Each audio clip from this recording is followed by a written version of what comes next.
Hello everyone, welcome back to my class once again. Today we'll be discussing the second important topic of civics, that is Union Executive. In this Union Executive, we'll be doing the President and the Vice President. Let us begin with the Union Executive, the President. As you all know that our first President of our country was Dr. Rajendra Prasad, and the present President of our country is Sri Ram Nath Kovind. So before I discuss our main topic, I would like to tell you about there are two forms of executive. The first one is the permanent executive and the second one is the political executive. And the topic which we are going to discuss about the Union Executive, the President, that comes under the political executive. Now let me tell you what is meant by a political executive and what is meant by permanent executive. Political executive, they have a very limited term. They come for 5 years. But the permanent executives are the real executives who actually looks after the administration of the country. They are termed as bureaucrats or they are civil servants. So their tenure is very long. They retire after the age of 65. But this temporary executives or the political executives, they come for the term of 5 years. So before coming to the main topic, I would like to tell you about the parliamentary and the presidential form of government. In a parliamentary form of government, President is the nominal head of our country or the nominal executive of our country, whereas Prime Minister is the real head of our country. In a presidential form of government, there is only one executive who holds both the powers, nominal powers as well as the real power. That is in the case of the President of America. So let us now come back to our main topic of civics, chapter number 2, that is the President, which comes under the Union Executive. So first of all, qualification. Why I wrote this on the board to make you understand what are the qualifications required to become the president of our country. The first one is that you all know in the previous section also we discussed about Lok Sabha, Rajya Sabha, the members' qualification, the citizen of India. The person must be a citizen of India. And second one, there is a difference. Second one, there in Lok Sabha we discussed about a person must be 25 years and above. And in Rajya Sabha, members qualification 30 years and above. Here it is mentioned the person should not be less than 35 years. That means 35 years and above. 35 plus. For the member of Lok Sabha, 25 plus. For the member of Rajya Sabha, 30 plus. And to become the president of our country, 30 plus. That means should not be less than 35 years of age. Now, next one is office of profit. It is said. That means person should not hold any office of profit under the government. It is similar in the case of Lok Sabha as well as Rajya Sabha. So the last one, the fourth one, this is the important one.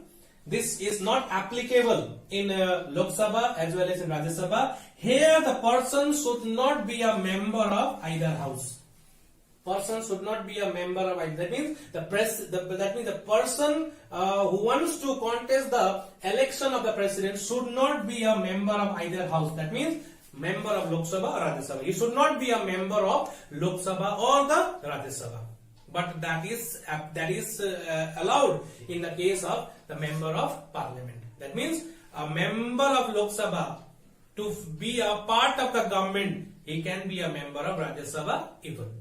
Okay, so here the person should not be a member of either house. Either house means member of Lok Sabha or the Rajya Sabha. He should not be a member of Lok Sabha or the Rajya Sabha. So this is all about the qualification required to become the president of our country. That means 35 years plus. 35 years plus.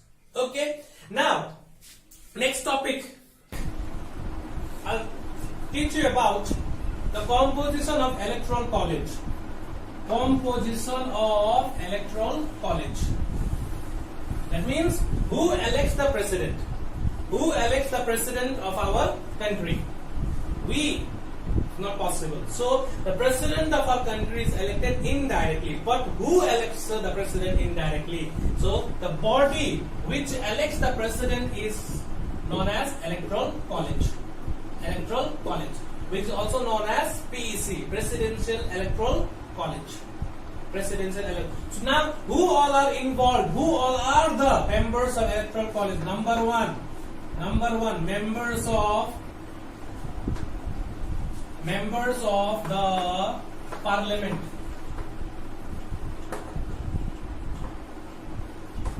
Members of the Parliament. That means both. Members means both the houses of LS and RS, Lok Sabha and Rajya Sabha. Both the members of Lok Sabha and Rajya Sabha. That means when I say members of the Parliament, plural members, that means the members of Lok Sabha as well as Rajya Sabha. And the next one is MLAs. MLAs of all the states. So, member of legislative assemblies of all the states and union territories of Puducherry and Delhi. So, Delhi, there should not be a confusion, Delhi is a union territory. So, member of the parliament, that is Lok Sabha and Rajya Sabha, and the member of legislative, MLA means member of legislative assemblies of all the states and the union territories of Puducherry and Delhi. They all together elect the president indirectly. So, why is the president of our country elected indirectly? Indirect election. Reason. The framers of our country, they have decided to make the presidential election an indirect one. Why so? So, number one reason is that nominal. The president of our country is a nominal head, or the president of our country is a titular head, or the president of India is the constitutional head, that means who does not possess real powers. The president is a nominal head of our country who does not possess real powers. Number one. Number two, the prime minister in real sense is the real head of our country who possesses real powers. So it is very much simple that the president of our country is just for namesake the head of the country who does not possess real powers. And the real power lies with the prime minister and the council of ministers. Now, okay, let it be. Whoever holds the real power, that is the secondary question. But if we make the indirect election a direct election, then it will cost a lot. It will be a costly affair. Large number of people will be involved in that. So already the Prime Minister and the Council of Ministers are elected directly. In that case, already lots and lots of that means money is required to conduct the elections. But second, again, if we elect the president in the same way, it will be a costly affair. It will cost a lot in the election of the president. Number three, too much of power. If by chance, if we elect the president also directly, prime minister is elected directly, that we know it. But if the president of the country is also elected directly, then definitely there will be a power clash. The prime minister also will hold the same power, president also will hold the same power, because there may be a question, because people have directly elected the president. So definitely there will be a power clash between the president and the prime minister as well as the council of ministers. So all these are the things which I think is the one which made the framers to elect the president in an indirect way. Now, a most important thing, let me tell you that in our country, that means most of the people are illiterate people, and how to give a power to elect the dignified person of our country in the hands of our illiterate people? Can they do justice to that? Can they elect the right person? So I think there is a doubt. Definitely there is a doubt regarding these people can really do or elect the president in a proper manner. That is why the responsibility of electing the president has been given to the members of the parliament and the legislative assembly members. Now, apart from all these things, we understood that we are involved in the election of the president. We are involved in the election of the president. We, that means we the people, elected the member of Lok Sabha, and the Rajya Sabha are also elected by the member of the state assemblies, and these two houses elect the president. So our involvement is there indirectly. So this is how the president of our country is elected indirectly. Nominal head who does not possess real powers, and it would be a costly affair, and there can be a too much power clash between the prime minister and the president. That is why it has been made indirect. And as you all know that the president of our country is the first citizen of our country, and to choose the first citizen of country, definitely some dignified that means to elect the person of a dignified position, we need to be very much cautious, and that should not be given in the hands of the illiterate people. In future, there can be a changes. If possible, then we can also be involved directly in the election of the president. Because in the case of President of America, though it is said that the president is elected by the PEC, that means Presidential Electoral College, but in real sense, it has now become a direct election in the case of the President of America. So that is something mentioned in theory, which is now becoming practical. So this is all about the reasons of indirect election. We will be discussing about the term.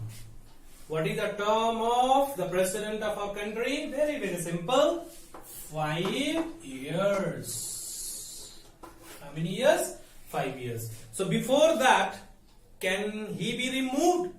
Definitely he can be removed if he goes against the constitution. That is to the process of impeachment. Let us discuss why and how if the president of our country is impeached. Or before that, suppose once the president holds the office, he has a term of 5 years, he can complete it, but presidential office can remain vacant if he resigns. So regarding the resignation, he can give a resignation to the vice president of the country, and vice president will submit it to the speaker of the Lok Sabha. And then if he resigns, or if he dies, or if he has some problems regarding domestic problems, then that time also he can resign. But he cannot be removed in a ordinary manner. He can be removed in a very different way, different manner. Because the president of our country can also be removed if he goes against the constitution. If he goes, that means he is not above the constitution. We all the people, from the president till the lower strata of society, we all are below the constitution. So why is the president being removed in this manner? Because people hold very much respect for the president, so it should not bring any bad name to the president that president, all the presidents are like that. So they are removed in a very dignified way, or we can say the process of removing the president of our country is known as impeachment. Impeachment. The process is known as impeachment. The word itself makes us clear what is the term impeachment. So what is the procedure of impeachment and how the impeachment procedure takes place? So number one by one I'll try to make you understand. The impeachment procedure, number one, 14 days. You have to give an advance notice of 14 days. How many days? Let me tell you, 14 days.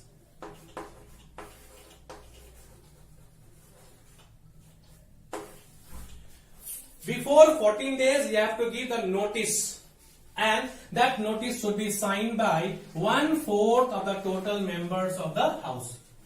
Now, one more thing, let me clear you. If the Lok Sabha passes a resolution, then Rajya Sabha will investigate it. If Rajya Sabha will pass the resolution, then Lok Sabha will investigate. So it is vice versa. It is vice versa. That means if a Lok Sabha imposes an allegation, then Rajya Sabha will investigate it, and if Rajya Sabha imposes an allegation, then Lok Sabha will investigate it. So, 1/4 of the total member of the House, suppose Lok Sabha, suppose for example Lok Sabha imposes allegation. So 1/4 of the total member of the House must sign the resolution and must be submitted 14 days in advance. And then 2/3 members of the House will check it properly whether the resolution should be passed or not for the impeachment. So if 2/3 of the member of the House, 2/3 of the member of the House, that same originating House, suppose 14 days before 1/4 of the members submitted a impeachment resolution in the Lok Sabha, then Lok Sabha will go through it, and 2/3 of the member, if they pass the resolution impeachment motion, then it will be investigated by the Rajya Sabha. It need to be passed. It need to be passed by the Lok Sabha. If Lok Sabha permits, yes, impeachment procedure should continue, and it is passed by 2/3 of the total member of the House. So 2/3 into 543, whatever number comes, that is the total number of the House. Then after that, after being passed by Lok Sabha or Rajya Sabha, let us say Lok Sabha passed a resolution for the impeachment, then next House will investigate it. Rajya Sabha will investigate it. Rajya Sabha will investigate it. And Rajya Sabha, during the investigation, the President is also present, and he has also been given the right to defend himself. So in the presence of the President, the hearing will take place in Rajya Sabha, and if proved, there is a term called the President can be removed if he is proved misbehavior. Proved, that is a term in the Constitution. If proved misbehavior, if he has gone against the Constitution and that has been proved, then he will be impeached. So that impeachment, the last one, 2/3 member of the other House, the investigating House, if they proves that the President is found guilty, then the President stands impeached, and then he stands impeached from the date of the impeachment motion passed in the House. The day on which the impeachment motion was passed in the House, from that day he will stand impeached and he will be removed. So this is the entire process of impeachment. This is the entire process of impeachment. Now we'll be discussing about the powers of the President. Powers of the President. First one is executive power, second one is legislative power, financial power, judicial power, discretionary power, and the emergency power. So we'll be discussing one by one all the powers in detail. Now, the executive powers of the President of our country. The first one, executive powers. Now, all the executive orders are issued in the name of the President. All the executive orders are issued in the name of the President. Now, the second important point in the executive power is that President forms the Council of Ministers. How it is done? Prime Minister is appointed by the President, and the other ministers are also appointed by the President on the advice of the Prime Minister. First of all, the head of the majority party will be appointed by the President, and the other ministers who are chosen by the Prime Minister will also be appointed by the President. So altogether, Prime Minister forms the Council of Ministers. President forms the Council of Ministers. Now next one we have is the President has the power to appoint and remove the high dignitaries of the state. Like judges of Supreme Court, are appointed by the President. Judges of High Court also are appointed by President.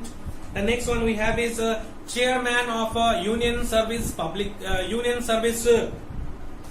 UPSC, Union Public Service Commission Chairman are also appointed and can be removed by the President. Then we have is the Chairman of a Planning Commission.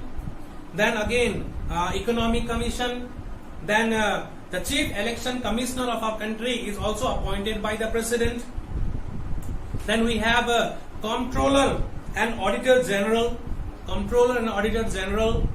Then we have Attorney General of India. So these people are the high dignitaries of our country. They are appointed as well as can be removed by the President, which comes under the executive powers of the President of our country.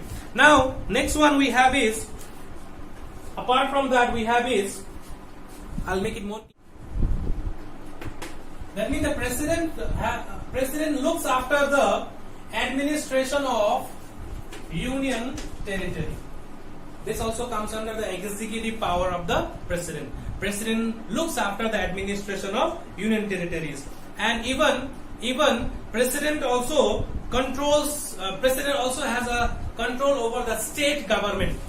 President also has the control over the state government when the state or the country is under President's rule. Under President's rule. Okay. So the next one we have is legislative powers. What type of powers are given to the President regarding the legislative power? The first one we have is summon. The President has the power to summon, prorogue and dissolve the Lok Sabha. Summon means S-U-M-M-O-N. S-U-M-M-O-N-S. Summons. Summons means to call. Summons means to call. When there is a deadlock, whenever there is a deadlock in passing of bills in Lok Sabha and Rajya Sabha, Lok Sabha passed, Rajya Sabha stopped it, but there is a dispute regarding the passing of bill. In that case, we call it, whenever there is a deadlock in the passing of a bill, at that time joint session is summoned by the President, and in that joint session, Speaker of Lok Sabha will preside over the joint session and decision will be taken. Next word we have is next one is prorogue. P-R-O-R-O-G-U-E-S.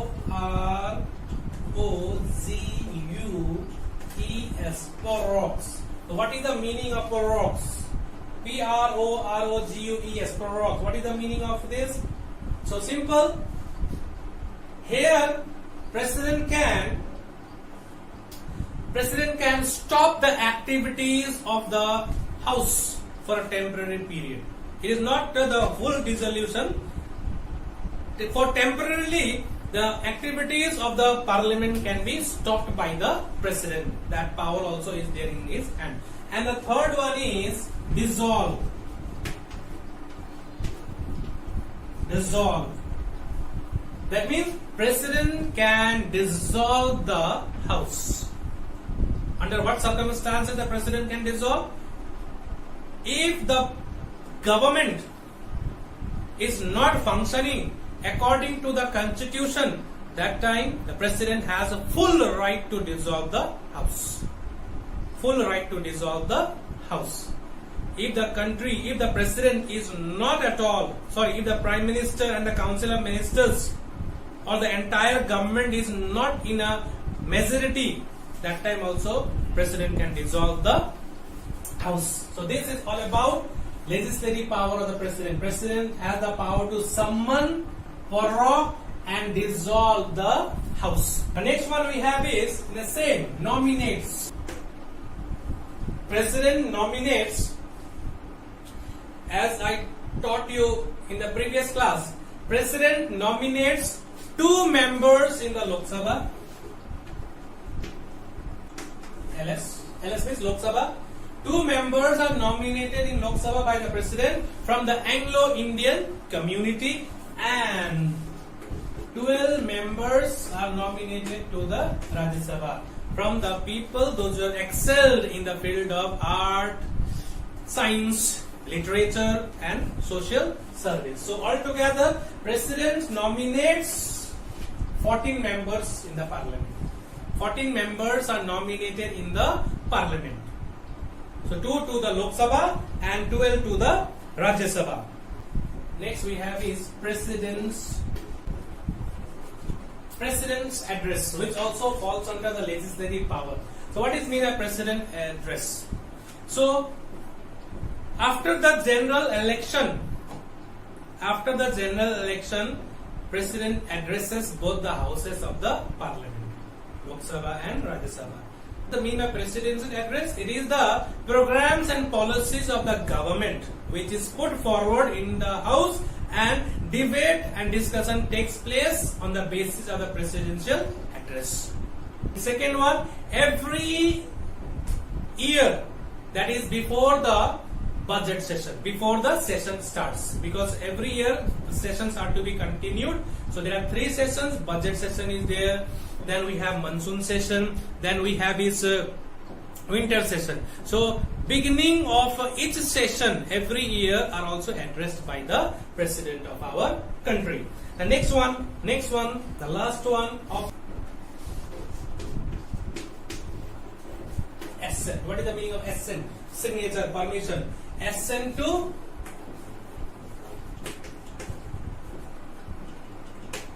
legislation. Assent to legislation. Now what is this? Lok Sabha passes a bill, sends to Rajya Sabha. Rajya Sabha also makes it okay. Then after the bills being passed in both the houses, it is sent to the president for its assent.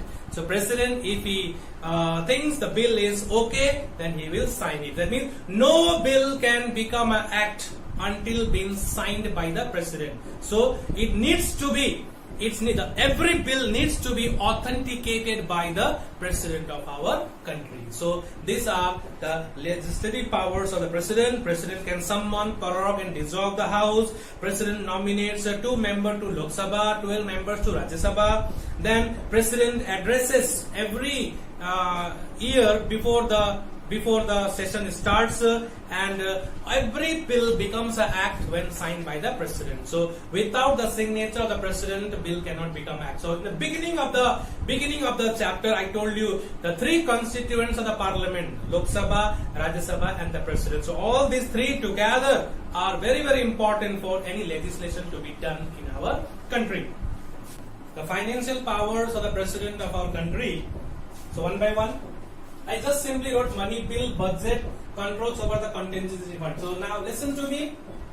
Look at the code properly. I'll make you understand. Money bill. Money bill is a bill which involves money matter.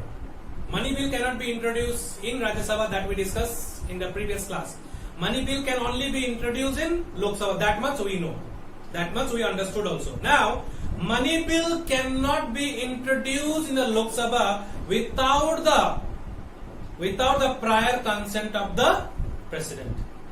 That means president's consent is required to introduce money bill in the Lok Sabha. That means before introducing the money bill in the Lok Sabha, you need the permission of the president. You need the permission of the president. Next one we have is budget. What is mean by budget? What is mean by budget? Budget is the estimate of income and expenditure. How much income and what is the expenditure. So this is known as budget. So every financial year starts with the budget session, and the finance minister lays down the budget in the parliament.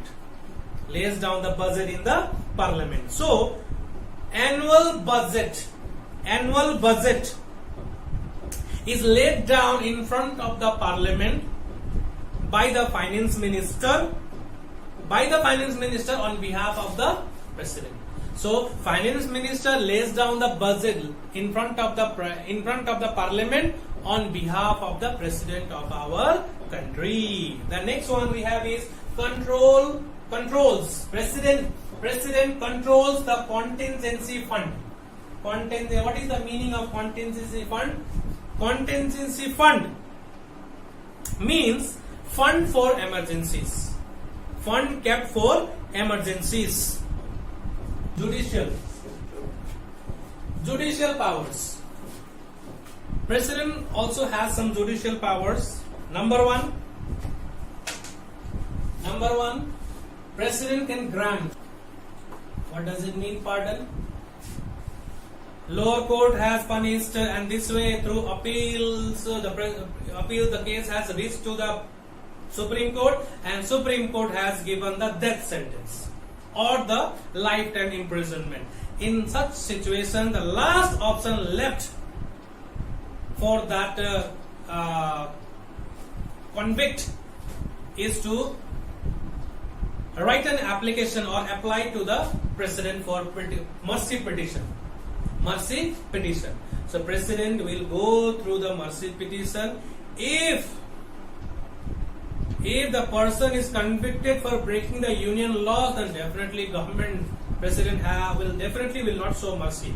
But sometimes in certain cases, President shows mercy by changing the death sentence into a lifetime imprisonment, and sometimes reducing the lifetime imprisonment to certain time. Suppose lifetime imprisonment, so he may reduce it 2-3 years from that.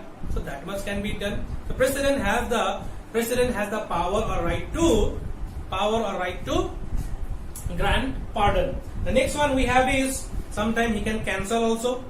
Sometime he can. The next word is pardon, reprieve.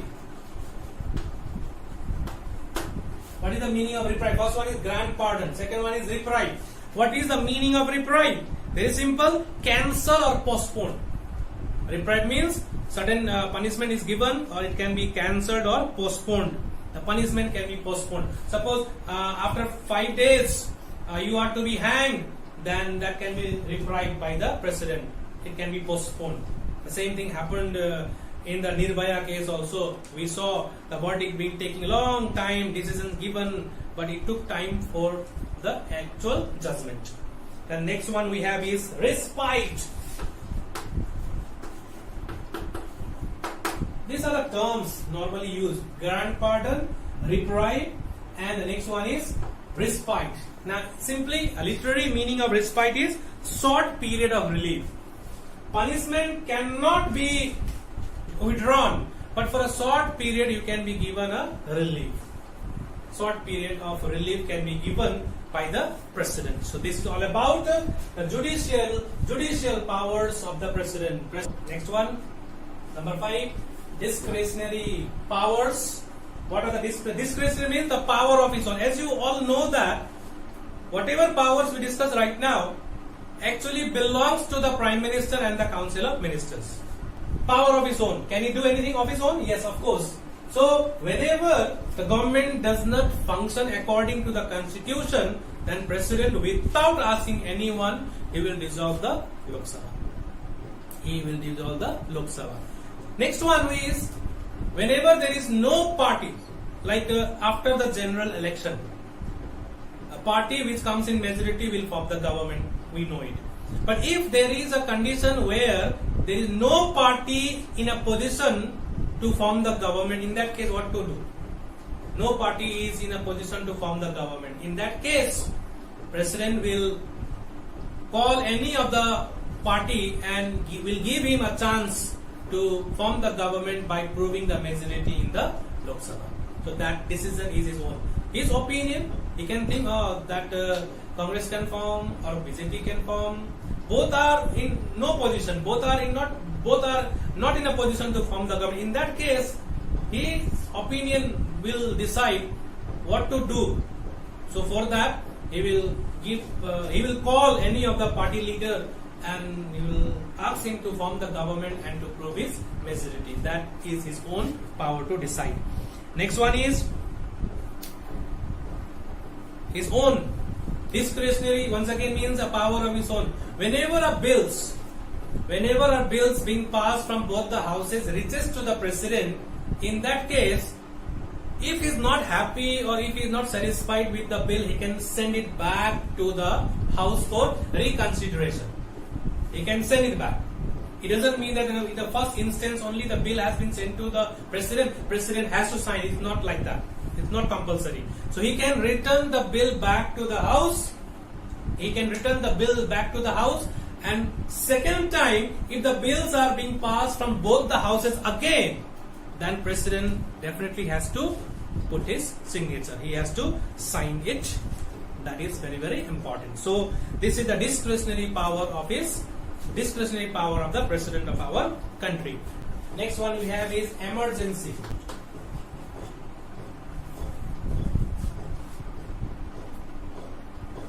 Emergency powers. What is the meaning of emergency power? First of all, we need to understand about what is mean of emergency and when can emergency be imposed in our country. And that emergency is also known as President's rule. That emergency is also known as President's rule. Now, there are three types of emergency. Number one is national emergency. Number two we have is constitutional emergency. And number three is financial emergency. Now, national emergency, when a country is under external threat, like a war-like situation, we have a threat from external powers. That time also we can impose emergency. Within that, internal disturbances are there within the country. Whenever there is an internal disturbances within the country, that time also president rule can be imposed. Then the second one, constitutional emergency.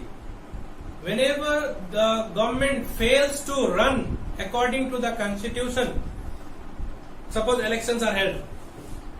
In the first instance, government cannot be formed. Again elections are held. Again no party came to power. Then it is not wise to conduct the election again and again. In that time, we can impose president rule. During the president rule in a state, governor becomes the head. Governor, under the guidance of the president, will look after the administration of that state. So, failure of constitutional machinery. If the government of the state is not functioning according to the constitution, or even the parliament of the country is not functioning according to the constitution, then definitely president rule can be imposed, which comes under constitutional emergency, under emergency powers of the president. And the third one we have is okay, number one, national emergency, financial emergency. When the country's financial condition becomes unstable, that time also financial emergency is imposed by the president. So there should not be a confusion, my dear, that that means president has so much of powers, but all the powers are given to him by the Prime Minister and the Council of Ministers. That we must keep it in mind. Okay. Now the second important topic from this chapter is the Vice President. So in this Vice President, we don't have to discuss much. Number one, very simple. So I hope you all are bored going through this long discussion. So last part. Now Vice President. Who is the Vice President of our country? Tell me. Who is the Vice President of our country? Venkaiah Naidu. We all know it, isn't it? Qualification. Very, very simple. Similar to the qualification required to become the president. So same, must be a citizen of India, must be 35 years and above, should not hold office of profit, and should not be a member of either house. Should not be a member of either house of Lok Sabha or Rajya Sabha. The next one we have is term. Very, very simple. The term of the president is, Vice President is 5 years. And the last one, the powers. Powers, number one, Vice President of our country is the ex officio chairperson of Rajya Sabha, which we have discussed while discussing about Rajya Sabha. The chairman of Rajya Sabha is the Vice President. So, by default, whoever becomes the Vice President will be the chairperson of Rajya Sabha. Now, powers. It is not that the powers are similar to the powers given to the President. It's not that. In the absence of the President of our country, he can look after the house. He can work in the President office in the absence of the President. As the Vice President of our country is elected by the member of Parliament, both houses of Parliament, only the member of Lok Sabha and Rajya Sabha. So legislative assemblies of states are not at all involved in it, and the vice president cannot be removed through a process called impeachment. They are removed by both the houses in a very simple resolution. Now, if the president is unable to do his duties, he is sick or he is unable to do his duties, in that case, he will look after the office of the president and will be known as an acting president. He cannot be a president, but he can do the work of the president, acting president.